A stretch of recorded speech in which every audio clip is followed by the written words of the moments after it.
Pleased to welcome North Carolina Congressman Mark Harris to National Report. Great to have you, Congressman. A lot to discuss here. Specifically, you posted this online yesterday. Quote, Anthony Fauci used his power to betray the public's trust and undermine public health. The American people deserve the truth. So, Congressman, tell us about how you're feeling this morning. Well, first of all, thank you so much, Ike and Krisha, for having me with you this morning. I think that it's very clear that when you look at what has happened here in that hearing yesterday, that Anthony Fauci over and over and over again has held the American people in contempt, much less Congress as well, as he went into that hearing yesterday. And I'm certainly grateful for Senator Paul and his tenaciousness in making sure that this got exposed to the American public. And what we saw yesterday was just an incredible display of really contempt, I think is the best word to use for it.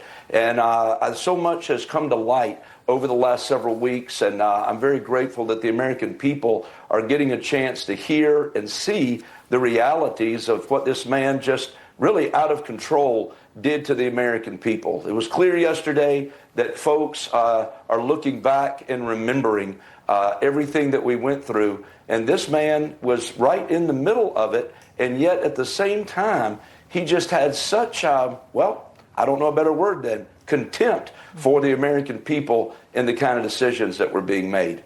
Yeah, and there was certainly the idea that there was a lot of hubris maybe during that hearing yesterday and his refusal to give the American people an explanation. Back in 2022, Dr. Fauci spoke with Chris Wallace on CNN, insisting that he would offer full transparency whenever he was called upon to testify before Congress. Take a look at that.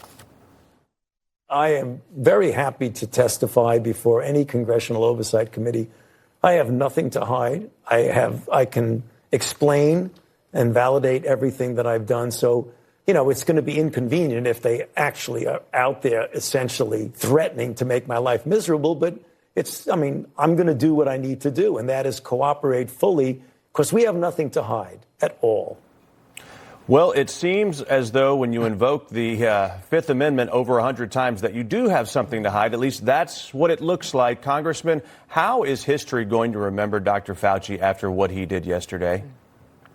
Well, I think what we saw yesterday was while this man has put so much stock in himself and so much stock in his own fame, the reality is that what we saw yesterday really brings the truth to light, and it really does help us see that he's going to end his career in disgrace and truly trying to hide something. I mean, I think the average American is still questioning why there was a pardon that went back to 2014 for this man, and when he had never been charged with anything, and yet it was if there was cover-up from the beginning.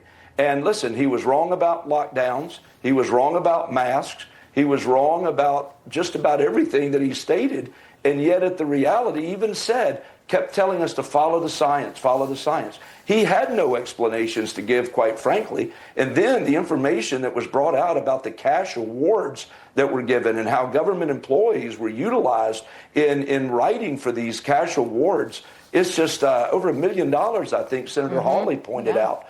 It is a disgrace, and that's exactly what the American people are going to remember about yesterday. Yeah, exactly. With respect to those cash awards, I mean, Dr. Fauci, at the end of his tenure, worth $12 million, made more money than the president. It's really a lot to take in there, Congressman. But predictably, legacy media pundits, they blamed those evil Republicans for putting poor Dr. Fauci under the microscope. Here's what Morning Joe and the host Joe Scarborough said just a short time ago.